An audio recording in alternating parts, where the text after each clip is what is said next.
প্রিয় শিক্ষার্থীরা কেমন আছো তোমরা সবাই? আজকে কিন্তু আমরা দেখো অনুশীলন 2-2 এর 16 নম্বর সমস্যাটা সমাধান করব। প্রথমে আমরা সমস্যাটা পড়ব। সমস্যাটা দেখো কি আছে, function of x, g of x লিখেছে। ফাংশন অফ এক্স, এক্সের একটা ফাংশন দেওয়া আছে কি 1 plus x square plus x to the power 4 divided by x square. এইটা এক্সের একটা ফাংশন।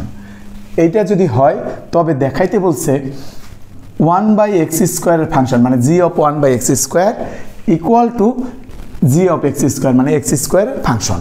এটা আমাদের দেখাইতে বলছে, আমরা দেখাবো, সমাধান করব।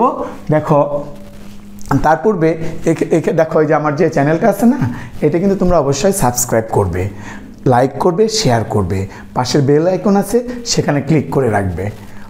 কেন করবে? কারণ আমি যখনই ভিডিও আপলোড করব সাথে সাথে কিন্তু তখন তোমরা এই ভিডিওর নোটিফিকেশন পেয়ে যাবে। তাহলে আমরা শুরু করি, তাই না?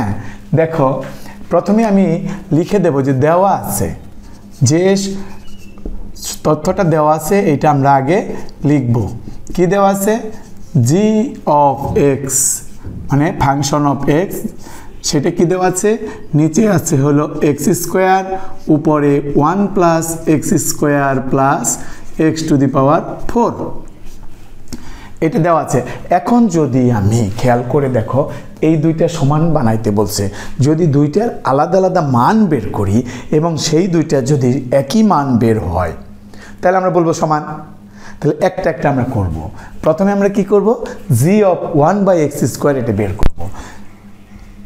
জি অফ 1 বাই এক্স স্কোয়ার এটা সমান কি হয় দেখো, আমার যে ফাংশনটা দেওয়া ছিল জি অফ এক্স, সেখানে জি অফ এক্স না লিখে আমি লিখছি জি অফ 1 বাই এক্স স্কোয়ার।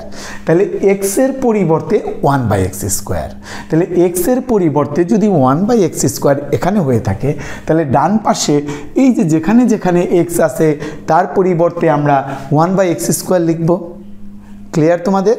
তাহলে লিখব কি 1 প্লাস এই যে দেখো এখানে এক্স স্কোয়ার আছে, আমি কি করব এই যে এক্স স্কোয়ার এখানে, তাই না, এক্স স্কোয়ার, তাহলে এক্সের পরিবর্তে আমরা ভিতরে 1 বাই এক্স স্কোয়ার লিখে দেব।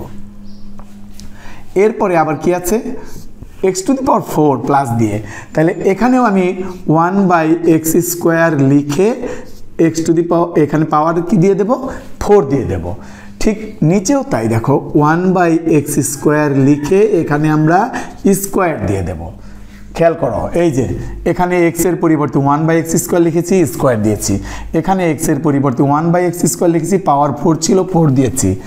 এখানে এক্সের পরিবর্তে 1 বাই এক্স স্কোয়ার লিখেছি, পাওয়ার স্কোয়ার ছিল, এখানে স্কোয়ার দিয়েছি। বুঝতে পেরেছ? তাহলে এখন এটা আমরা ক্যালকুলেশন করব।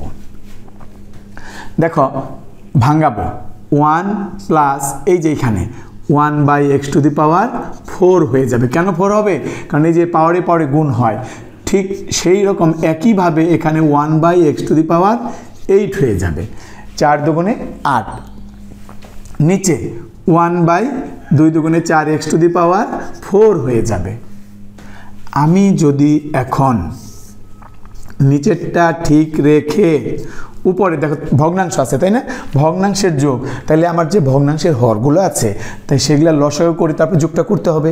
তাহলে দেখো এখানে নিচে আছে 1, এটা নিচে এক্স টু দি পাওয়ার 4, এটা নিচে আছে এক্স টু দি পাওয়ার 8। তাহলে যখন পাওয়ার সম্মিলিত সংখ্যা রাশি থাকবে তখন আমরা বড় পাওয়ার যেটা সেটাকে আমরা লসাগু হিসাবে গণ্য করব। তার মানে এক্স টু দি পাওয়ার 8 হবে এখানে লসাগু। যখনই এক্স টু দি পাওয়ার 8 লসাগু হবে তখন আমি দেখো কি করব, পূর্ণ সংখ্যা আছে, এক্স টু দি পাওয়ার 8 দিয়ে গুণ করে এখানে নামিয়ে দেব, প্লাস আবার এইখানে দেখো এক্স টু দি পাওয়ার 4 আছে, তাহলে আমি এক্স টু দি পাওয়ার 4 দিয়ে এক্স টু দি পাওয়ার 8কে ভাগ করব। ভাগ করলে কি হবে? ভাগের সময় পাওয়ার কি হয়? বিয়োগ হয়। তাহলে যখন আমি এক্স টু দি পাওয়ার 8কে এক্স টু দি পাওয়ার 4 দ্বারা ভাগ করব তখন 8-এর থেকে এই পাওয়ার 4 বিয়োগ হবে। বিয়োগ হলে কী হবে? 8 থেকে 4 বাদ দিলে 4 থাকবে, তার মানে এখানে ভাগ করলে এক্স টু দি পাওয়ার 4 হবে। তাকে যদি আমি আবার উপরের এই যে লব 1 দ্বারা গুণ করি তাহলে এক্স টু দি পাওয়ার 4 এখানে থাকবে, প্লাস এখানে দেখো এক্স টু দি পাওয়ার 8 দিয়ে এই লসাগুকে ভাগ করতে হবে, 1 হয়ে যায়, 1 দিয়ে 1কে গুণ করলে 1। এইবার খেয়াল করে দেখো উপরে একটা ভগ্নাংশ আছে, নিচে একটা ভগ্নাংশ আছে। তাহলে আমি উপরের ভগ্নাংশটা লিখব, ইনটু চিহ্ন দিয়ে নিচের ভগ্নাংশটা উল্টিয়ে দেব। কেমন দেখো, x two the power 8 plus x two the power 4 plus 1, নিচে আছে x two the power 8 into দিয়ে এই যে 1/x টু দি পাওয়ার 4 ছিল, এই x টু দি পাওয়ার 4টা আমরা উপরে দেব, 1টা নিচে দেব। দেখো আমার নিচে জায়গা নাই, আমি একটু এই সাইডে লিখি, তোমরা কিন্তু অবশ্যই নিচে লিখবা। তাহলে এখানে কি থাকে খেয়াল করো, এই যে এই পুরাটাই থাকবে, 1 দরকার নেই। এইখানে আমরা ভাগ করে দিতে পারি। এখানে ভাগ করলে কি হবে দেখো, ওই যে এইখানকার ভাগের মতোই এই x4 দ্বারা x টু দি পাওয়ার 8কে যে আমি ভাগ করি, এই 8 থেকে 4 বিয়োগ করে 4 থাকবে। তাহলে আমার নিচে কি থাকবে, x টু দি পাওয়ার 4 থাকবে, উপরে x two the power 8 plus x two the power 4 plus 1 এই রইল। এইটা কিন্তু আমাদের g অফ 1/x² এর মানটা আমরা বের করে ফেললাম। এইবার ডান পাশে দেখো g অফ x² আছে, তাহলে আমি আবার লিখে g অফ x² এইটার মান বের করব। খেয়াল করো এখানে x এর পরিবর্তে 1/x² আছিল, আমি প্রত্যেক ক্ষেত্রে 1/x² লিখেছি। এখানে x এর পরিবর্তে আমি কি লিখেছি, x²। তাহলে এই প্রত্যেক ক্ষেত্রে যেখানে x আছে তার পরিবর্তে x² লিখতে হবে। তাহলে দেখো কি হবে, নিচে আছে কি x², তাহলে x এর পরিবর্তেই কিন্তু x², এই x² বসালাম, তার মধ্যে আবার স্কোয়ার আছে, তাহলে এখানে পাওয়ার 2 দিতে হবে। ঠিক উপরে এখানে 1 আছে, 1 লিখে দিলাম, প্লাস x², এই যে x², তাহলে x এর পরিবর্তে কি হবে, x², এই x এর পরিবর্তে x² আর এই বাইরের স্কোয়ারটা বাইরে। ঠিক এইখানেও তাই হবে, দেখো x এর পরিবর্তে এখানে x² আর এখানে বাইরের পাওয়ার 4, এটা বাইরেই থাকবে। ফলাফল কি হলো, x টু দি পাওয়ার 4 আর এখানে 1 প্লাস, এটা দেখো পাওয়ার পর গুণ হবে x টু দি পাওয়ার 4, এখানে পাওয়ার পর গুণ হবে x টু দি পাওয়ার 8। এখন আমি একটু সাজিয়ে লিখি, বাম পাশে যেটা মানের মতো আমি সাজিয়ে লিখি, x টু দি পাওয়ার 4 নিচে লিখলাম, উপরে x টু দি পাওয়ার 8 আগে, তারপরে x টু দি পাওয়ার 4, তারপরে 1।